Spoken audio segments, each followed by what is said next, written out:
They got a new boom truck at the shop. Yeah, no, yeah. And that's still my trees. Do we finally get the truck? Yeah. We've been waiting for a year for it. Yeah. I had to pull it up to get pull it one of the minutes. Yeah, I get the pass out over here. I'm doing this thing.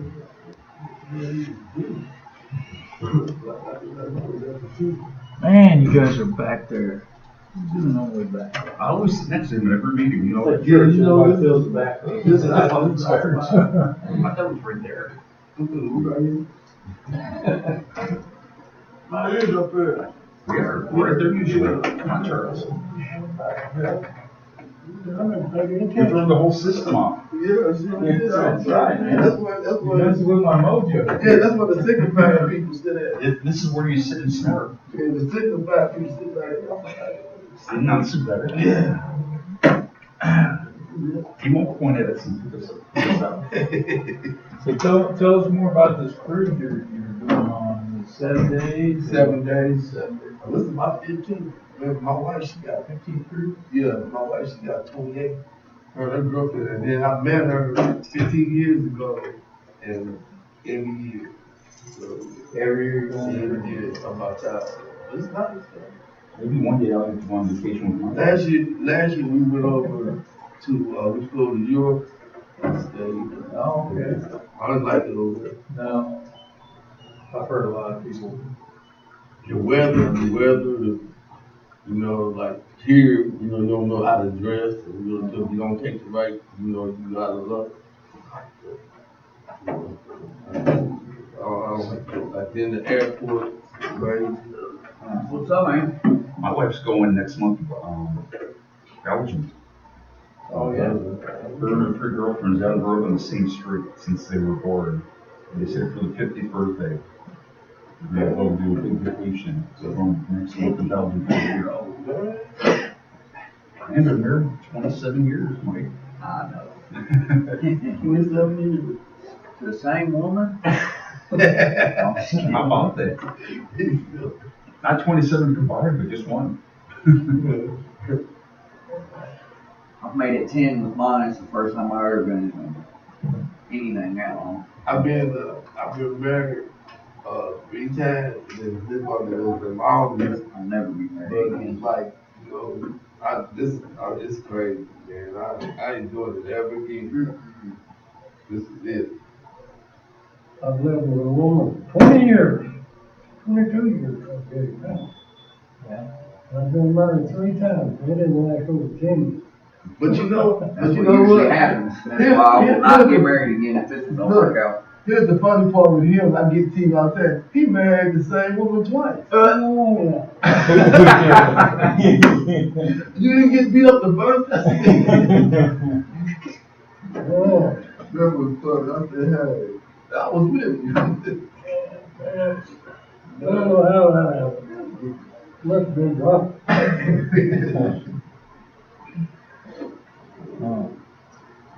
That was my wife said. Nice. What's up, man? Fortunately, man. I love my marriage. Save my body. I don't know if Cleveland is very safe about it, but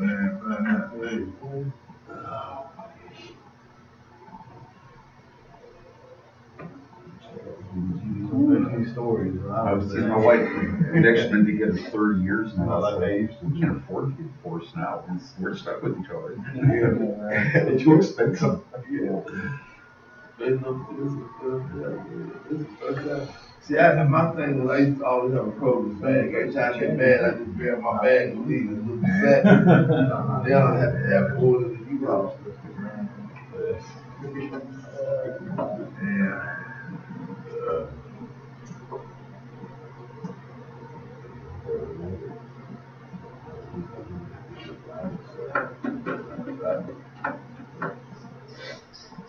Good job you guys doing these days. We did a big job this week at the Conrad. Oh, downtown? Sending me somewhere Kokomo today. Oh, We had us finding some food. okay.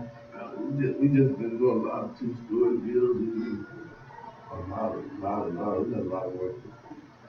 Mostly super cold. You call it super pole? Yeah, this is super cold. Water tank pole? No, this is super cold. A lot of people super cold is just.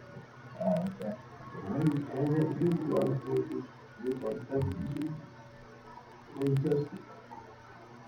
What's a super pole? It's just like those. Just a big, Big pole, Extension pole.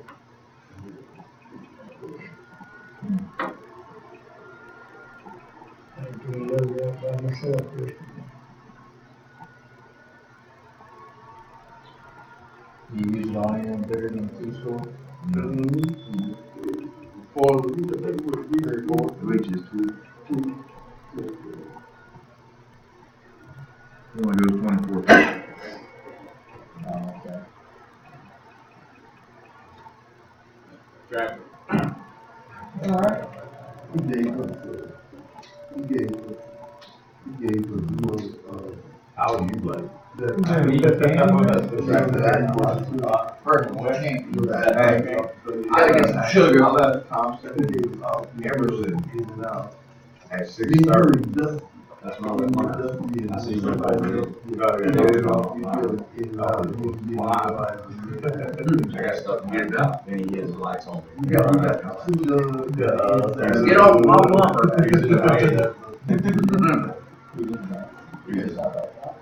No, it was in the fast lane. I was in the fast lane.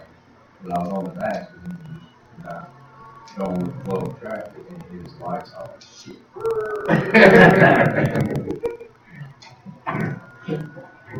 You slow down here and switch lanes. So what was that last stop? I guess I'm. Well, you know, I can stop that. But, you know, No. I'm cool about it.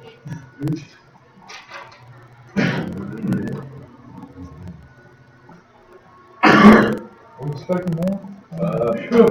From the looks of it, it looks like this is it. I know there's 3 guys that it's kind of approved not to be here, but as far as everybody else, Okay. Well, we won't hold you guys up to them. So, they snooze, they lose, right? Alright. So, this month we're gonna do tool safety. And, slogans, don't be a tool. Alright? So, we're gonna talk about a few of the tools that you guys use, but we're gonna start off with a video to show you some ways the tools can solve issues.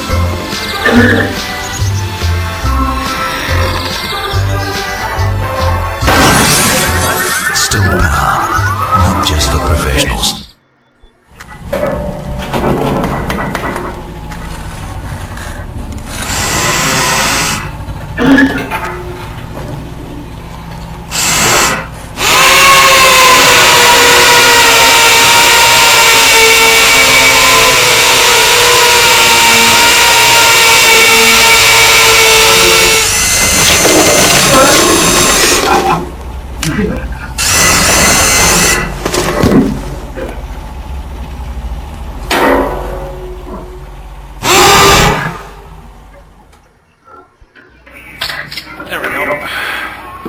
This is my favorite right here.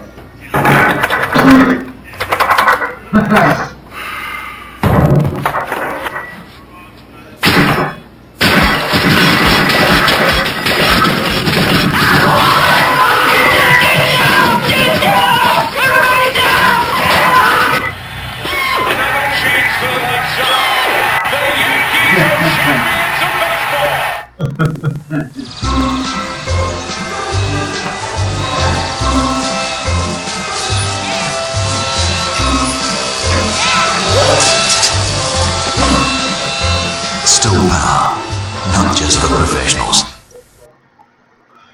So, tools can cause injury, right? Anybody in here ever been hurt by a tool before? Just Mike. So let's share what happened. Who's been hurt by a tool? I mean, got me smashed my hammers, holding it down.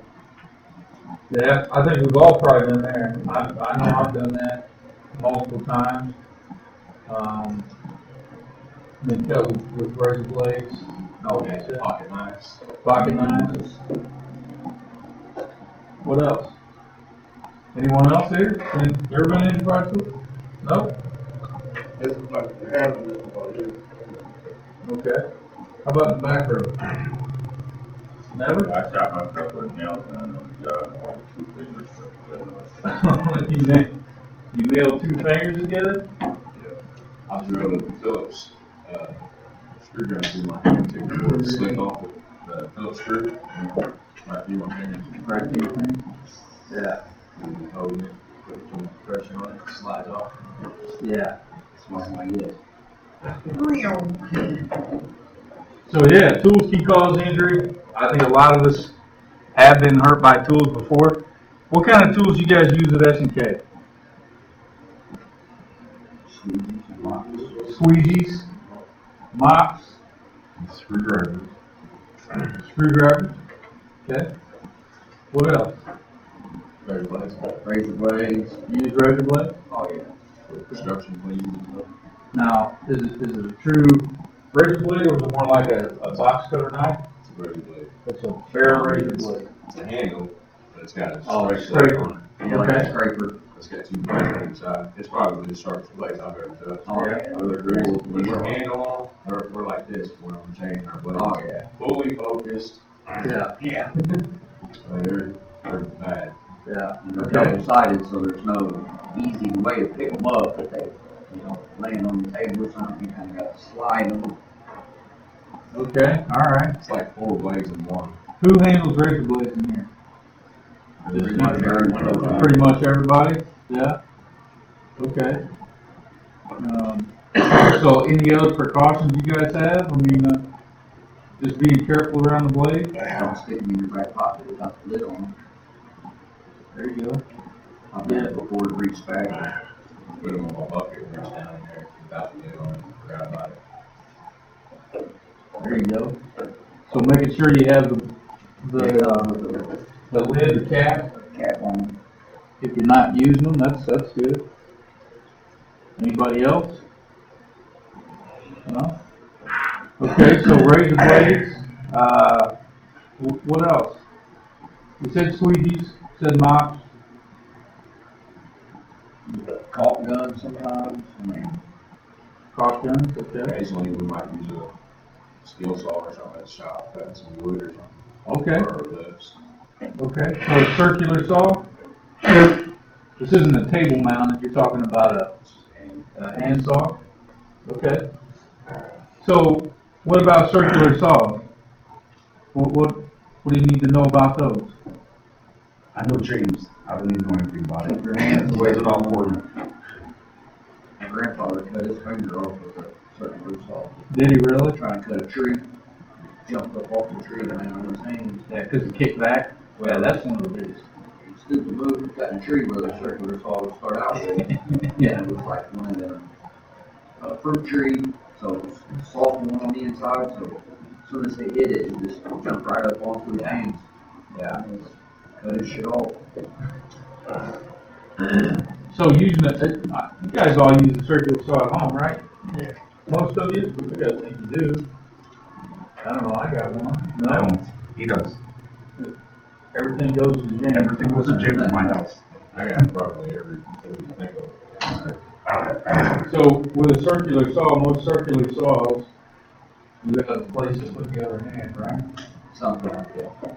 Now, sometimes it's tough because you gotta make sure the stock is secure, but a good way to do that is use a clamp. So if you can clamp the board, then you can actually allow yourself to put both hands on there. That's a lot safer because you will get kickback sometimes. And even though your hand is here, if it kicks back, I don't get backs. It's cut iron cord itself through the saw where it's kicked back. It cancels that. right? Yeah. So, absolutely, making sure you have a sharp blade, right? Making sure you have the right blade. Don't they make different blades? So be careful if you go to the store to get a replacement blade. They make some for steel, some for masonry, right? So make sure you have the right blade. The electrical part of it, that's another thing to think about, right? Making sure the cord's in good condition, not running through water or whatever, if we can avoid it. All right, so I made a couple calls yesterday and just kind of thought through it, and here's some things that I know you guys can use. I think we all said squeegee. My ears perked up when you said pole, because I just studied this yesterday, these water-fed poles, but you said super pole. Same kind of thing, right? Well, the Super Bowl, But- we actually put the mop and squeegee on the end of it. You know, Right. and that's tougher to spray. So it just cleans it itself and you move on. Yeah, right.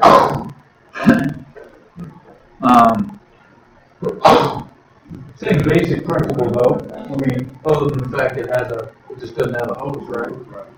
So,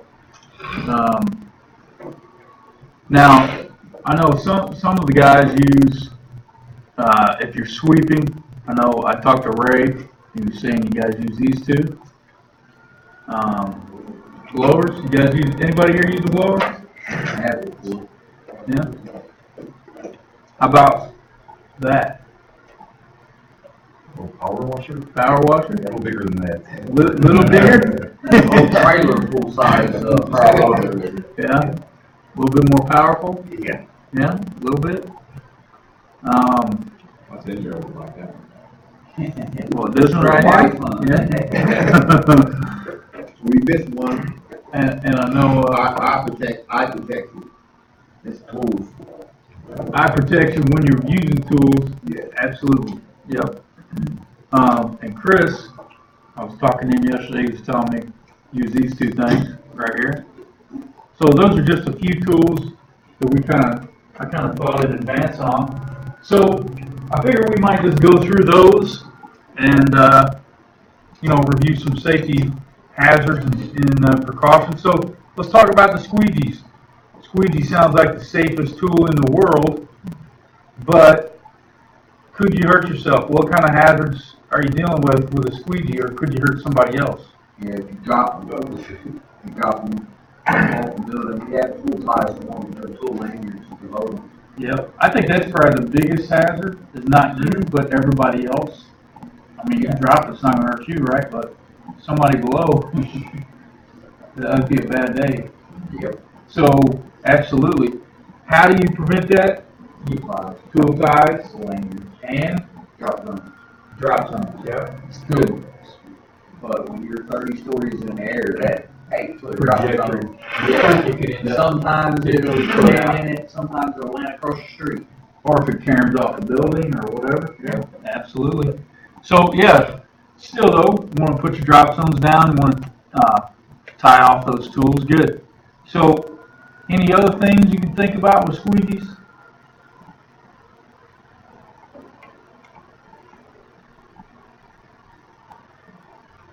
Maybe those things? One of them. I mean, if you're doing this all day, your arms are getting fatigued, right?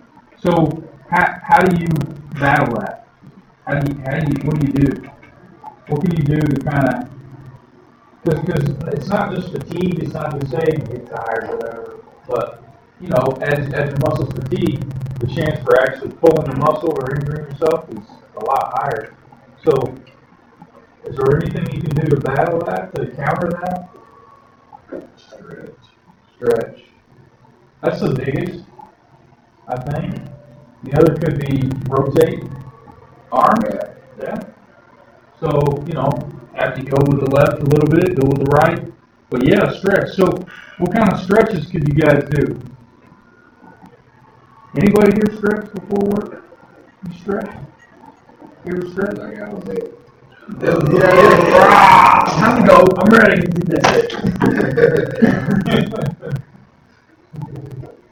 Stretching is a good idea. I mean, honestly. Is nobody here in the habit of stretching? before you do something. Really? I'm not like good at always doing it, but usually before I do something, like if I know I really gotta work hard today, I'll stretch. I mean, and it makes sense. You think about it. Like, think about football. When you watch those football players, what's the first thing they do? Or basketball, or baseball, or any professional sport, they all stretch, right, beforehand. You go to the gym, big muscle heads in there working out, what do they do? Most of them, what do they do before they work out? Stretch, right? It greatly reduces your chances of injury. It really does. And prevents fatigue in the long run, or helps counter it a little bit. So, it's a good habit to get into, just to stretch out a little bit, especially if you're standing there, just kind of, maybe you got a few minutes of downtime, to kind of do some of these, types of stretches, maybe back behind the head. I mean, that will kind of loosen out your arms and your shoulders and stuff like that. So, it, definitely won't hurt. You guys ever seen these videos? I didn't know if anybody in the past that's done your safety trainings ever showed you these. It's a British guy, and he's talking about water-fed poles. He's got like 10 videos, but I captured 5 of them, and they're pretty decent. So it talks about water-fed pole safety, and some of it would apply to a super pole as well.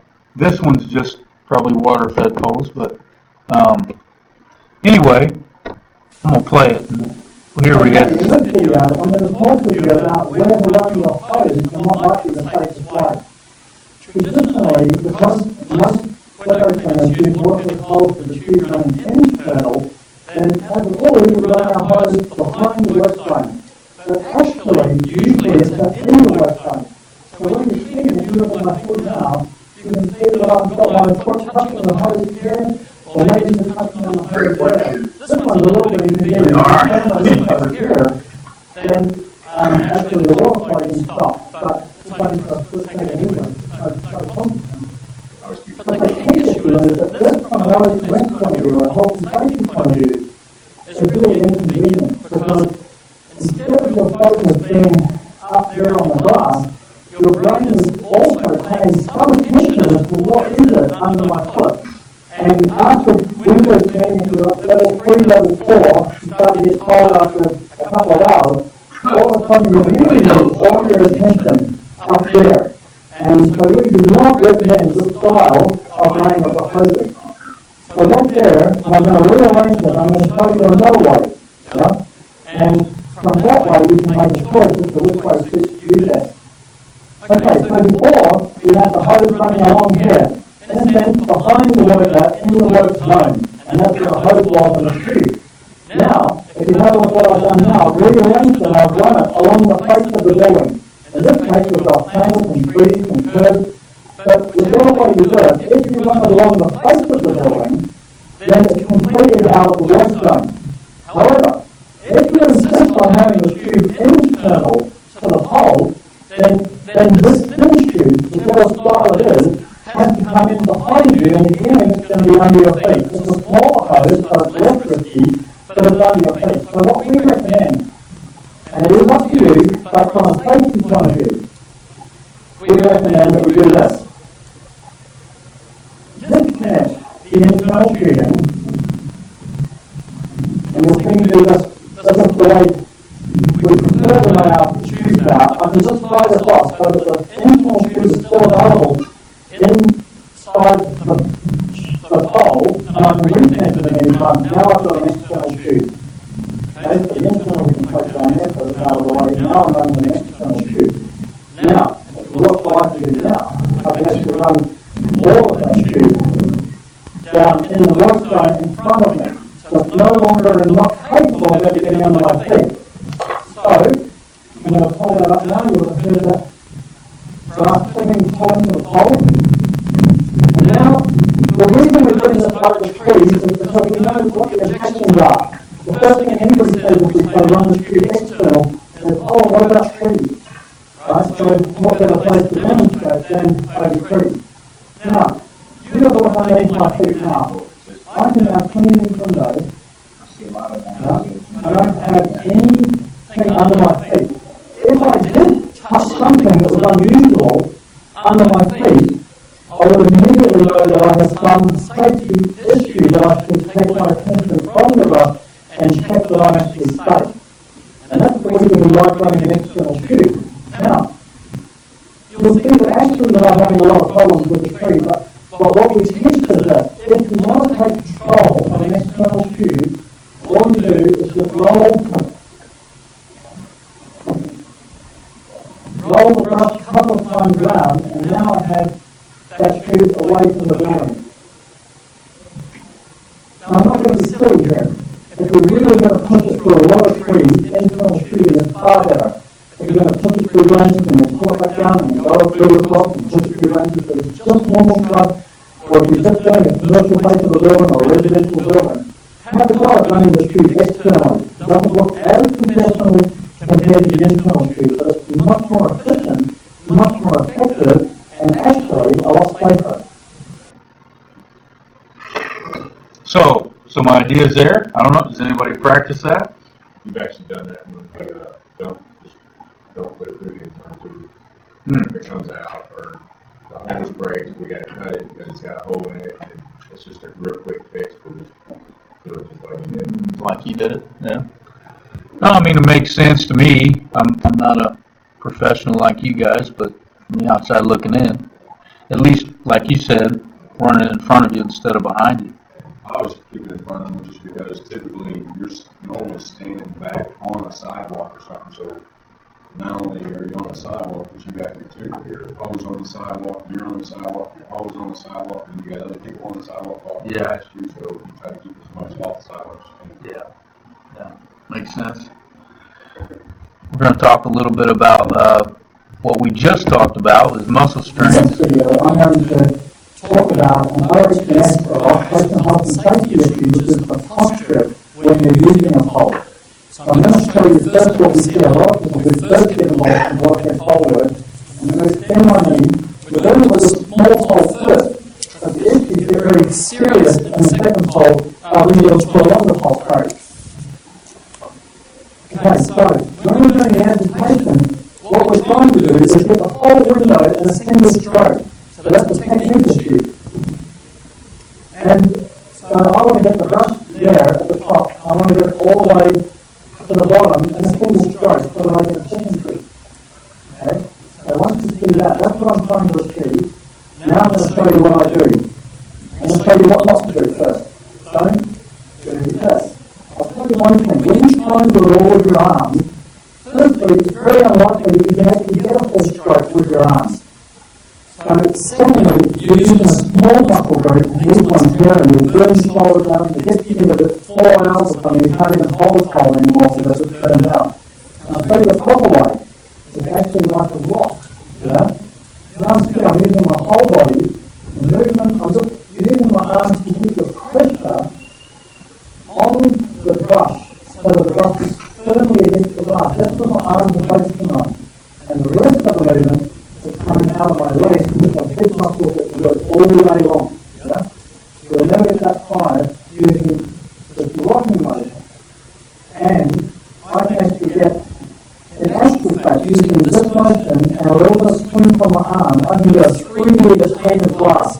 So here's the theory, just a little bit outside of personal safety. So the further I can get the pole from here to here, if that's 3 meters, I'm going to have a 3-meter reach there. If I can only do 1 meter like this, then you can only clean 1 meter of glass. If I can clean 1 meter this way, I can only clean 1 meter of glass that way. Okay? So I was going to use the waterhead pole rocking motion to do all the big pain work, and big hard work. And that will save you a lot, and your body will be much more pressure and able to sustain a whole day's work. Okay? Anybody do that? Yeah. How you do it? Yeah. You got to get the whole body in your own. Yeah. When your arms are like screaming. Yeah. This video is about looking after yourself. It's really about stretching and resting. So what we know from your watching, I already got the pole slightly extended so you can see, is that when we're agitating like this, you know that we're going to use the waterhead pole rock, and and try and use our whole body, not just our arms. But the agitation is basically done at 60 degrees, whereas with the rinse normally we shorten the pole off. That makes it very much lighter, completely up and down, it's very light, and less than 2 kilos with all the water and brush and everything on it. And we're going to do the rinsing like this. However, you can see when I'm rinsing, I'm looking almost straight up. And that's going to cause some pressure on the muscles in the back of my neck and in my upper back. So I'm just going to put the pole down, and I'm going to come back and talk to you about resting. Okay. So, the key things are, when you're working, you should rest every 20 minutes. I mean, sort of 3 minutes is enough. Unlike work for 20, rest for 20. I'm not talking about that. Rest is good. During that rest, you just want to do some stretching. When you're looking up like this, the muscles in the back of your neck and your back are contracting. It's kind of like pulling the neck, the head back, right? The muscle is contracting, and it's bending and contracting. But what's hurting is when that's contracting. So what we need to do is stretch them. So you might just lean forward with one of these toes of the body, just lean forward and just feel them stretch a little. Secondly, in the shoulders, quite often there's a bit of work there. So you might want to just pull the shoulder across, or back up across your chin like that. Now, we're not recommending wrist stretches because we're not physiotherapists. So you go to your company, occupational health and safety officer, and ask them to get their physiotherapists to recommend the cross stretches to you once they have a look at you doing the work. But just be able to bring your attention to it and remind you that it's your responsibility to look after you. It's your responsibility to do the stretches and take your rests. Now, the first time you walk in pole, you will get this pain in the back of the top of the shoulders or whatever. So it's very important for you to make sure that you take it easy and stretch so that you've got no issues with the problem and your body gets used to it and do that. So yeah, adding the neck stretch in there, I think that's definitely a good idea. Definitely a good idea. Yeah. Another occupational health and safety issue is whether you can clean on a windy day. Now today's a nice mild breeze, so it's quite safe to clean today. But on a very, very strong day, if you're using a pole like a 4-story pole or higher, then there is actually a point where the pole becomes unsafe to use. And especially, I would point out this one I think is a frame, but if the wind is blowing from left to right on the screen now, and you're trying to clean that edge there, yeah, and the wind blowing from left to right, and quite easily that could brush you off the edge there. And that's where you can lose control. I can control this pole with only a 2-story pole, so I can control the pole on that. But if you lose it on the edge, then that's going to drop down, and that can cause an injury. So that's one of the reasons why I like to call them off our work zone, because we'll see if we've chosen a nice quiet place where we're in control. So the conclusion is, it's up to you to know that you're safe. If for any reason when you're doing a working pole, you don't feel safe, it's your responsibility to say, I don't feel safe. I've been experienced at this level, and you need to work it off, but you need to make sure that you're taking the responsibility for your own safety, and only working in safe environments. And if that is too windy, it can be unsafe for a workplace pole with a team job. So, sounds like, a lot of jobs like Charles, you said you were doing, 2 stories or so. Wind's probably not a huge factor, but you get up 3, 4 stories. Wind now becomes a big factor, right? So, that's something to definitely want to think about, I'm sure. And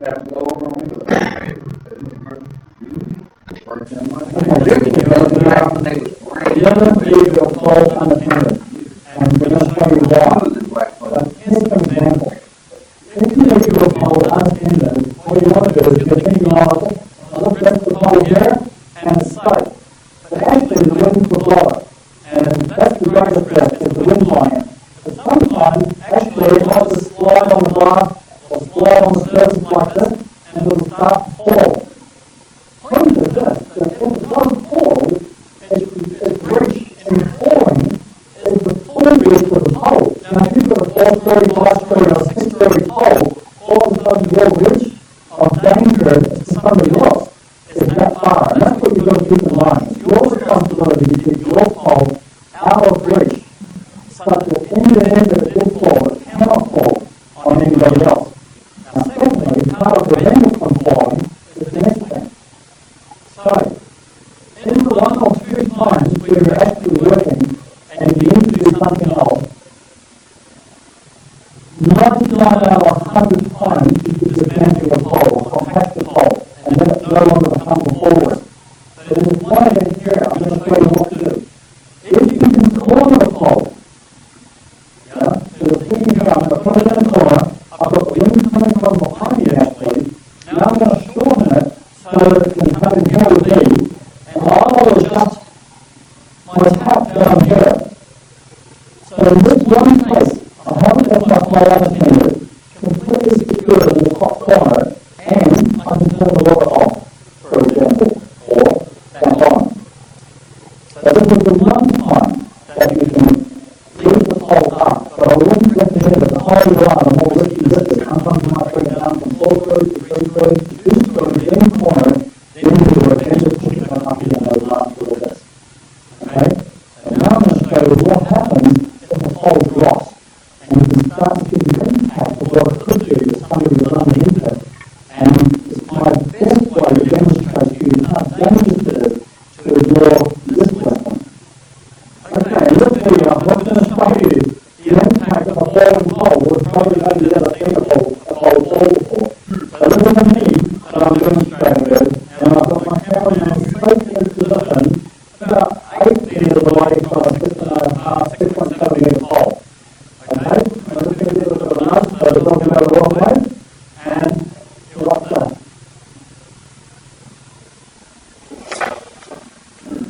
Alright, I'm going to reach this hole right away. Try and help me. Alright, look at the way it's got close, that's a solitary pole. So you can see how dangerous it is if you were standing there on a second off the edge of the building, how dangerous that could be to you. So again, we can't stress it enough. Always consider this as part of your risk assessment. A falling pole can kill someone. So it's your responsibility as a worker to keep not only yourself safe, but anybody that could be within reach. So if necessary, you need to put your barriers up, your cones, and cordon off the area so that the risk is reduced that any pedestrians can come in surprising you, and then from your side, as you defend this pole and protect it from any risk of falling. Don't take risks. Keep yourself and the pedestrians and the public safe. And we're all free of insurance claims, we all keep working, and life's happy. You guys take the poles down, compact the poles, and stand them up. Standing on top of it there, but we don't walk away, try not to walk away. Yeah. You can hopefully try to corner them. Get them leveraged into something. Yeah, kind of let them in somewhere where they won't fall. Yeah, we do that. I just walk up and just stand out. One person hold it. That's a good idea. Plus, we don't do anything 5 and 6 stories in the pole. I mean, you just hang it. Yeah. What's the biggest you do anymore, Charles? What are you talking? Well, I have 5 stories, we do 5 stories, I do 5, and I walk, and Wow. That's on 5 story. Yeah, that gets. I've had to learn almost all the posts it's hard to catch you. That's the only way that I had to do it. I was going to do it all the time, but I had to do it all. Yeah. Blowers? I think. How do you use it? Just break. Just right. Pretty not here. Everything sweeper. Well, there's some things that should be thought about in case you ever use a blower, right? One is handling fuel. Another is the noise. Those are very loud. Flying debris. So, what are things that should be done when you're using a blower? How do you offset these things? Aspirate. Earplugs. Earplugs. I've got them blow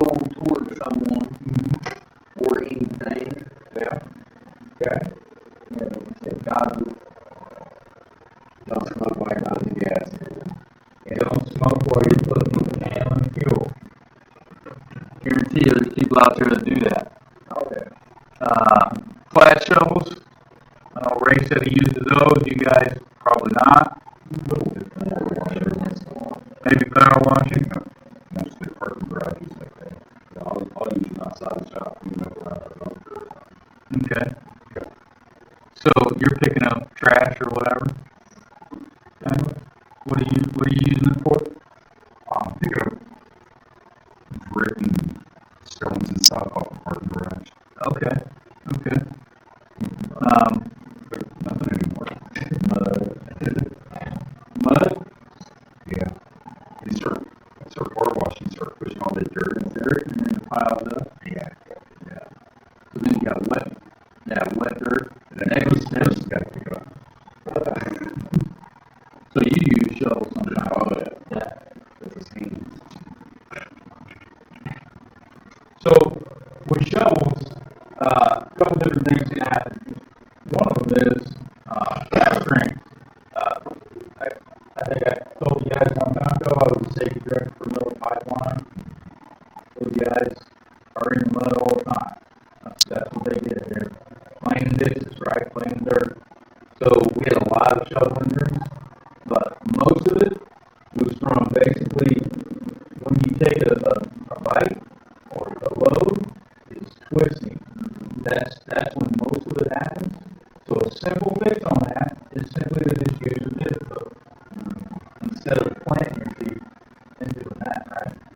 So that's a easy fix for it if you can get in the habit of doing it. And the hand laceration part is if you have a real chewed up shovel. And you got bad splinters in it or it's cracked up or whatever. So you want to make sure that you're stuck using that thing 12 hours a day. 12 hours a day, that's right. Wow, I did a lot of shoveling here, like that. What's that? That long. So, yeah, if you're using it a long time, you use it for long periods of time? Not now. No? Younger? Yeah.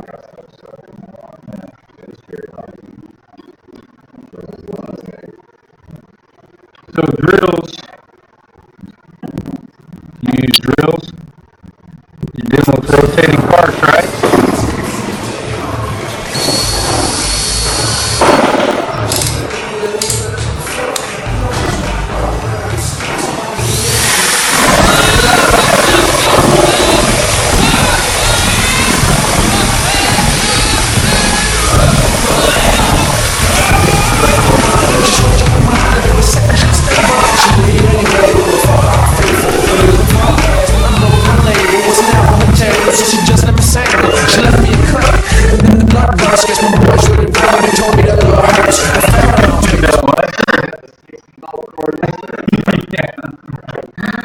Yeah, that's an amped up one, right?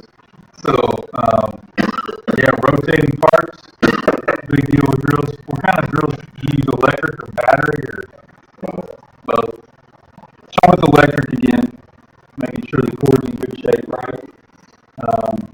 But around rotating parts, you want to make sure you don't have any kind of loose clothing on, right? So I know a lot of people, if you have like looser fitting gloves, they'll take them off to use a drill, which actually is, I would recommend that, unless they're tight fitting. A lot of us wear tight fitting now, and I think that's fine. But, yeah. Power sanders. So electrical shock, like we talked about, rotating parts, possibly breathing dust. If we're sanding, you have dust kicking up from none of us. Yeah. So at that point, we should protect your lungs, right? I put this jacket up here to tell you a story. It's not a nice story, but there was a fatality that happened several years ago because the guy was using a grinder, power grinder, right? And he was wearing a red jacket like this with strings. And that string got caught in the rotating part. Where do you think that grinder went? Yeah, pulled it right on up. So when talking about using rotating parts, and while I was talking about gloves, it also means anything else, especially, even strings on the jacket. So, just little things washers. I know sometimes you use these, right? Now, again, maybe yours is a little bigger than this, but a lot of the principles are probably the same. Just like any other piece of equipment, there are safety precautions you need to take when operating a pressure washer. Please follow all safety instructions and caution stickers on the washer. A pressure washer is a great cleaning tool if used properly and safely. Always wear safety goggles and closed-toe shoes, and protect yourself from the possibility of direct spray. Always select a flat area for the pressure washer to be placed before starting your project. When using your pressure washer, never point the gun at any person or pet. When cleaning a wood surface with a pressure washer, make sure you use the proper high-pressure nozzle, or you could damage the wood. It is always a good idea to test wash a small hidden area first. When using an electric pressure washer, always plug it into a properly grounded GFCI outlet. Firmly hold the gun assembly properly, engaging the safety latches when not spraying. The safety latches prevent water from spraying accidentally. After turning off the pressure washer, always release any pressure by squeezing the trigger before you disconnect the hoses and nozzles.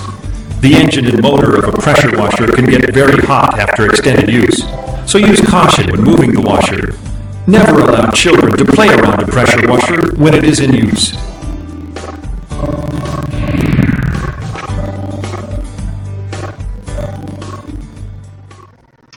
So,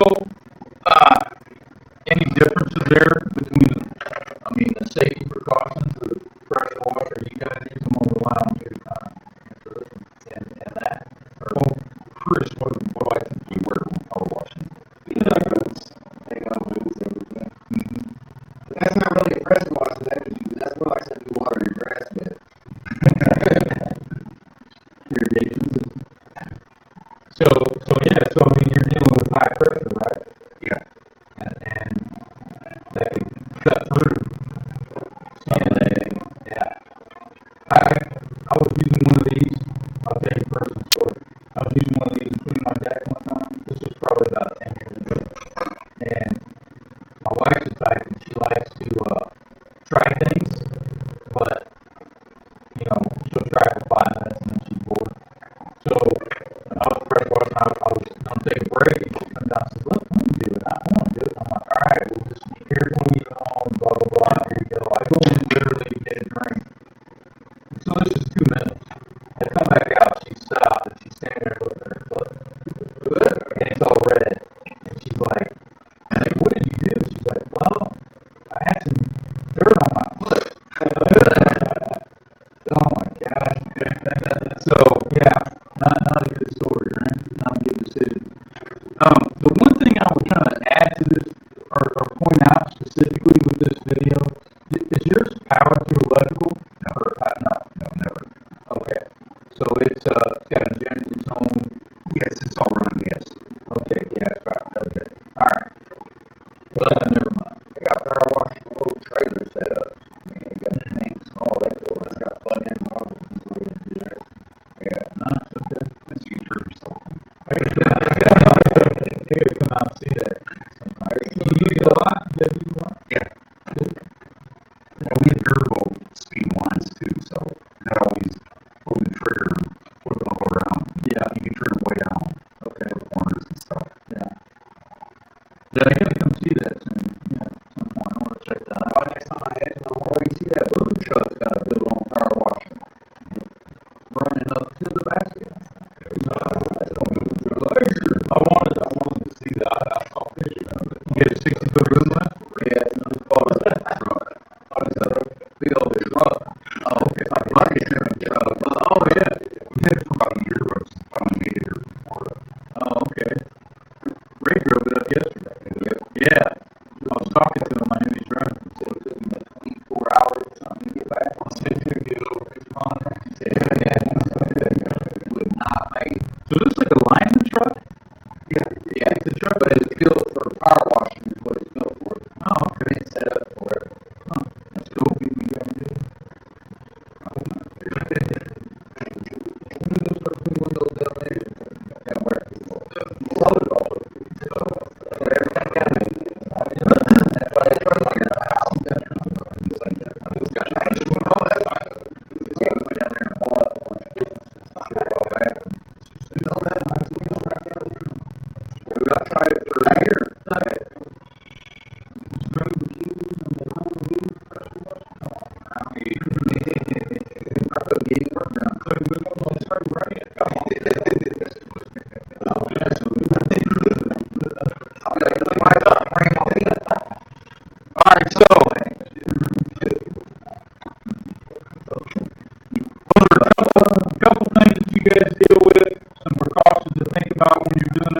you picked up some little pointers and reminders and stuff like that. To conclude us, I got one video just making sure that we're responsible when we're operating tools, right? So, here you go. Don't be this guy.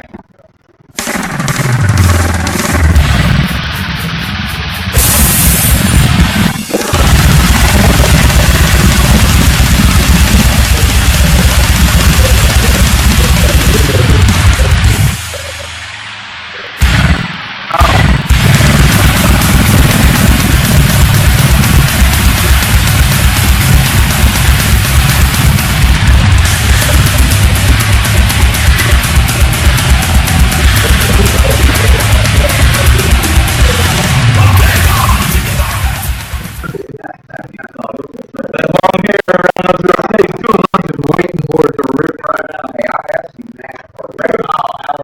Dude, that long hair went over, got his hair caught in it. Once you pop over that wall, it's caught in that rack, it's not coming out. Oh, he got his hair caught in there. Rip it out. Yeah. You better cut that man for him.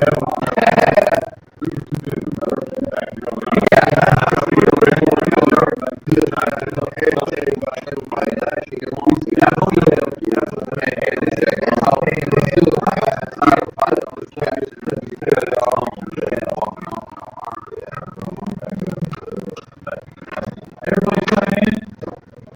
Everybody sign in? Okay. All right, guys, thanks. Be careful.